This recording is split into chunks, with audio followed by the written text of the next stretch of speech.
All right, picture it. You're walking downtown.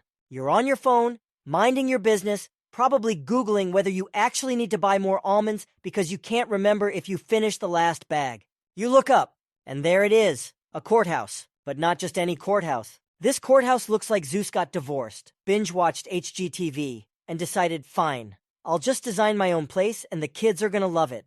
It has pillars, so many pillars. It looks like the building is deeply insecure about its ability to stand up without 17 marble crutches. They're like giant toothpicks for the world's fanciest Jenga set. And then the dome. Oh, the dome. This dome is so big it looks like NASA should be launching rockets out of it. Or at the very least like it's hiding another smaller dome inside of it, like some kind of architectural Russian nesting doll. And the doors? The doors are 12 feet tall. 12 feet tall. I am a grown adult. I pay taxes. I floss sometimes, but I am not 12 feet tall. These doors were not built for me. They were built for someone who has a butler named Gregory, a 19th century monocle collection, and a pen that costs more than my car. You keep walking.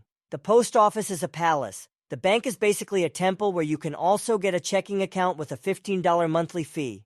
And the train station? Forget it.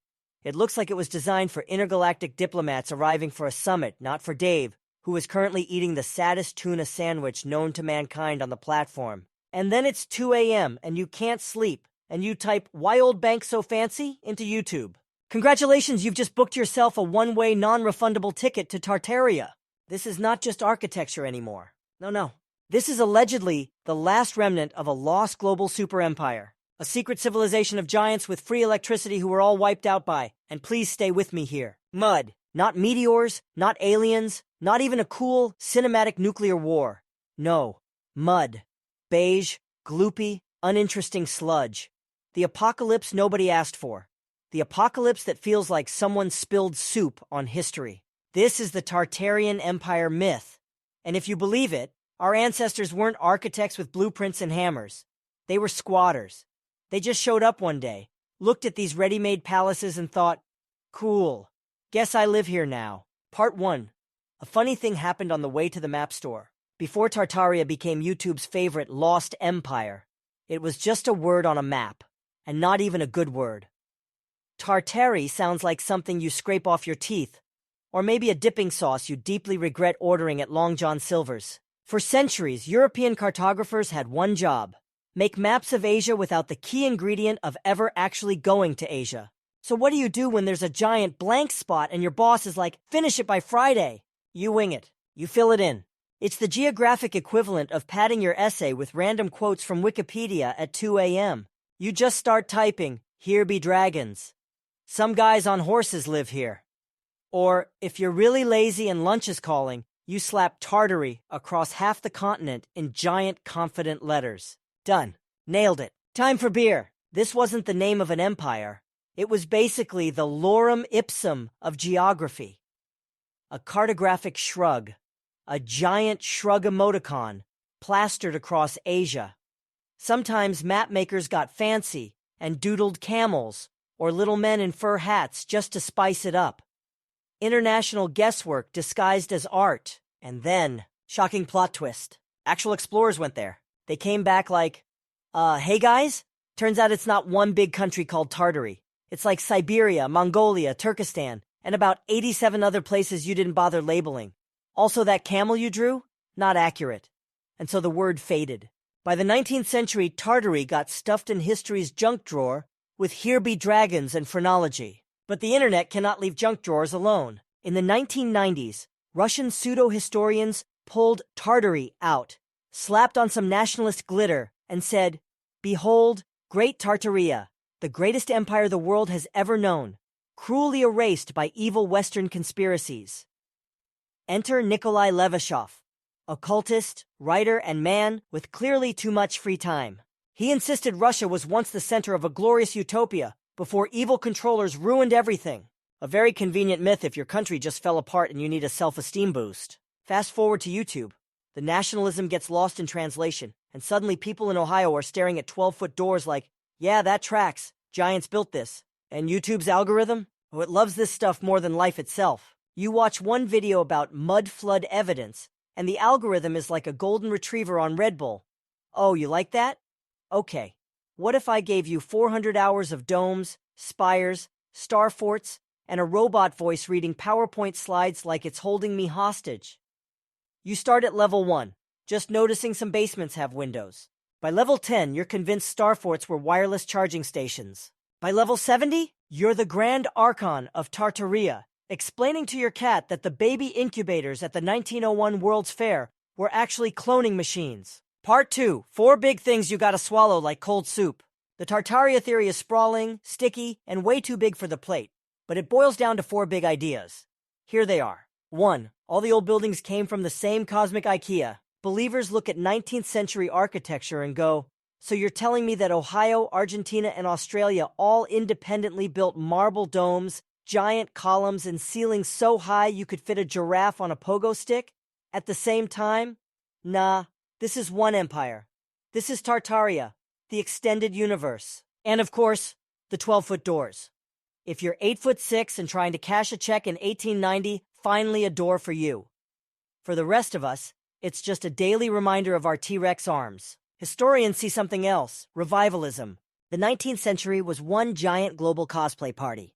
Everyone wanted to look like Rome, Athens, or the fanciest bits of Paris. Architects studied at the École des Beaux-Arts in France and came home to churn out columns like it was their senior thesis. Smaller towns just ordered blueprints from catalogs. It was Amazon Prime for domes, except it took 6 months and a mule. Believers, this wasn't built with horses and buggies.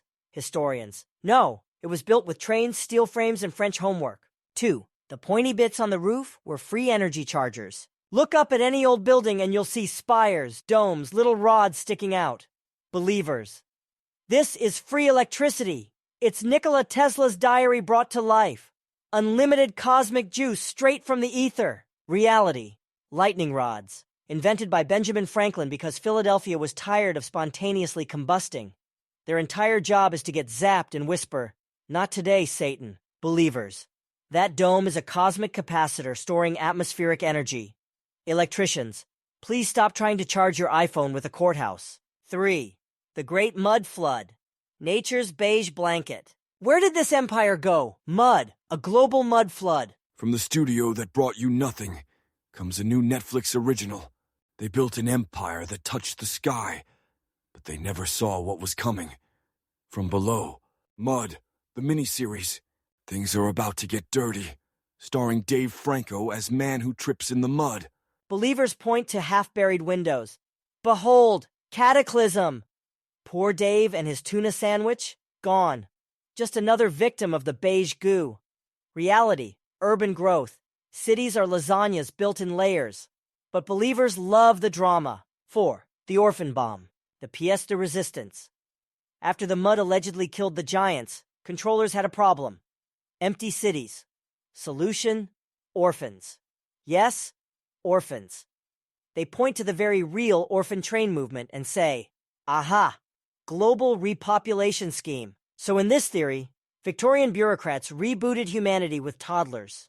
It's like something out of a surreal catalog. Orphan, Model O 1894, the PIP.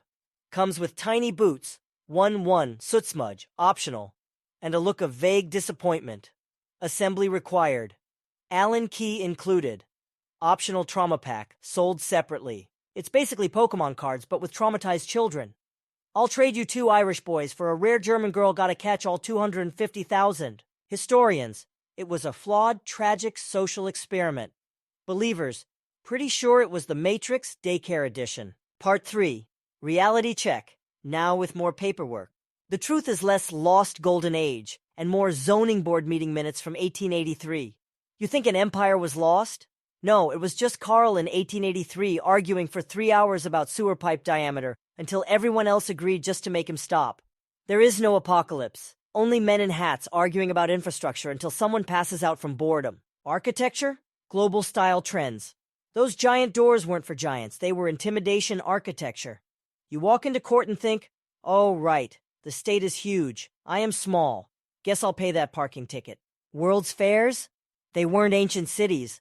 They were plaster and wood stage sets, buildings designed like puff pastry, layer after layer, flaky, and doomed in the rain. Imagine Dave showing up with his tuna sandwich, marveling at the majestic white city, not knowing that by fall, The whole thing would be architectural slush. The mud flood? Urban geology. Streets rise, basements become ground floors. It's boring, but it's true. Dave survived the mud flood, by the way, but only because his sandwich was so dry, the mud refused to touch it. Free energy? Lightning rods, that's it, nothing more. The orphans? Tragic social policy. Documented, traumatizing, not humanity 2.0. Conclusion, why do we care? So why does this weird theory stick? Because modern architecture can be deeply depressing. Every WeWork looks like a corporate fish tank where ideas go to suffocate slowly under fluorescent light. We went from domes and gargoyles to glass boxes that seem designed to make you have a quiet existential crisis on your lunch break. Tartaria gives us a prettier story. We once lived in palaces powered by free electricity, until evil controllers took it all away and gave us strip malls with a subway in them. One says, pinnacle of civilization. The other says, extra mayo is 75 cents, and beyond that, it's community, a global puzzle hunt where you can't lose. Every basement window is a clue. The search itself is the point. You don't need more almonds, but you do need a dome. But the truth? Those 12-foot doors weren't for giants. They were for us, normal-sized, anxious, almond-buying humans who wanted to feel important. So yes, we built the domes. Us, normal people. Which is terrifying, because it means we could also build the strip mall with the subway. And that, my friends, is the real tragedy.